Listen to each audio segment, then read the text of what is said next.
So using hot glue to temporarily mount the drawer fronts worked great until it was time to remove them, where it proceeded to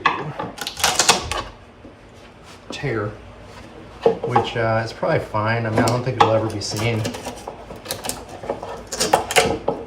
Whatever.